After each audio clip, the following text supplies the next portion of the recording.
So, what do you think about what should musicians know about setting up the space that they're recording in? I think that can be something that's just a starting block. If somebody or a block for somebody who's starting, Right, they just don't know where to start with right, how do they actually set up the space? What kind of space do they need? Could they use any one of their rooms? What should they be doing just to right, start off their actual space? right. So, great question. I think the first way I would answer that is kind of on the opposite side of the spectrum, and that is whatever space you have, just do something. And the reason I say that is because right and wrong is a little bit relative in regards to what you have access to and what your goals are. Certainly, there are definite things that I'll get to in just a moment that will help that. But once you actually just say, okay, maybe I'm a songwriter and I've got a guitar and a mic and a computer and a little piece of audio interface gear. Do I need the optimal room?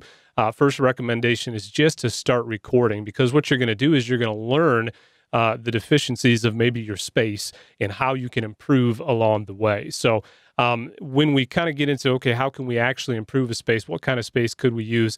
The room that I'm sitting in right now, you can see some of the acoustic foam behind me. So I don't have access to the budgets that I've worked with in some of the places that I've worked for personally. Okay, so I don't have 50 grand, $200,000 to drop in gear. In fact, I'm a dad of five kids, so I'm lucky if I get a budget to feed everyone. So for me, this room has got a 7.5 foot ceiling in it, super small. It's in my basement.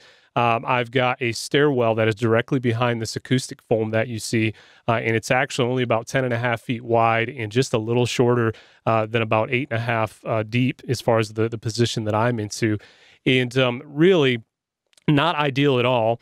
And when it comes to kind of the ideal situation, typically in a smaller space, you're doing one of two things. You're both most of the time recording in that space, and oftentimes you're building the mix in that space. And so, in my particular situation here at home, I don't have an isolation booth for vocals. I don't have an isolation for live drums or anything like that.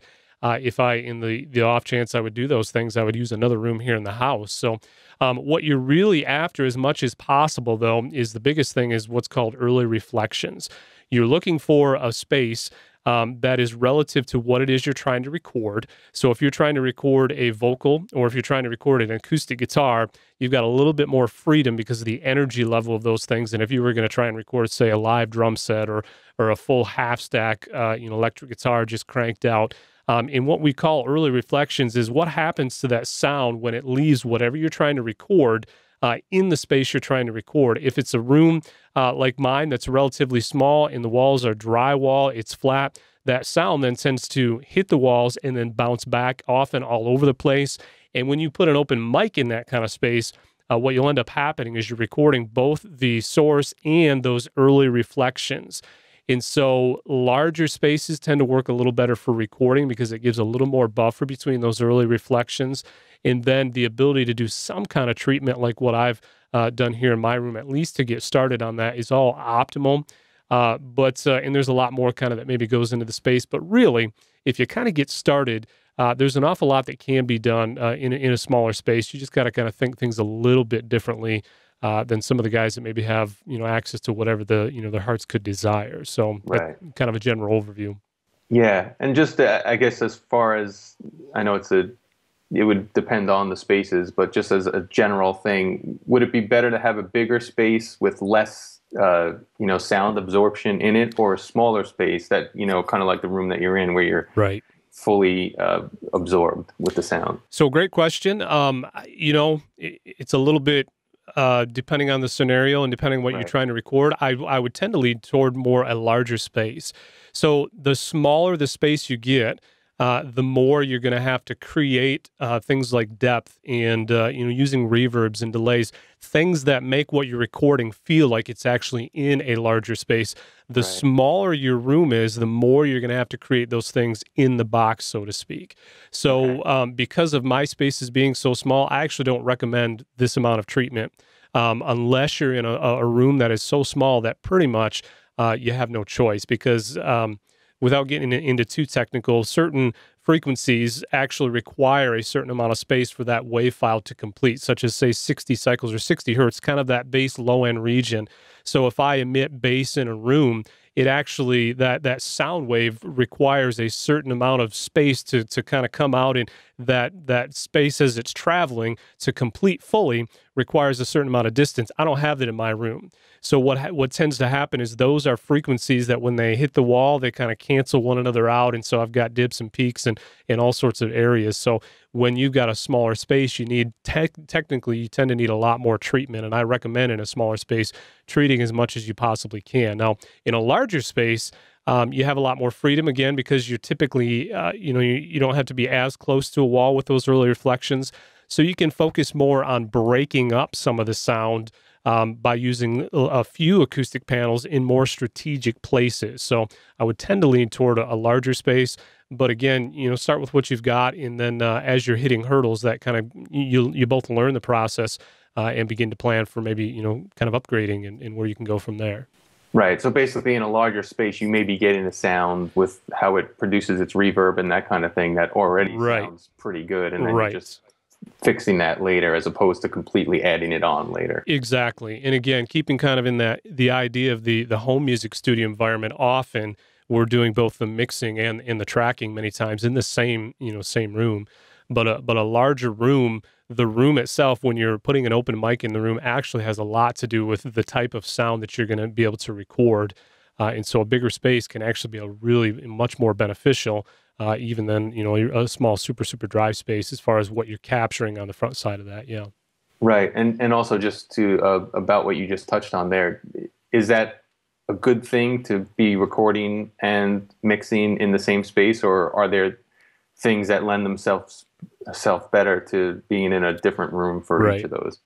Well, so the benefit of having two different spaces is, so what I'm sitting in right now is actually what my mix position. So you can't see, but behind the camera, I've got a pair of studio monitors left and right of me, and I'm kind of in that optimal triangle space.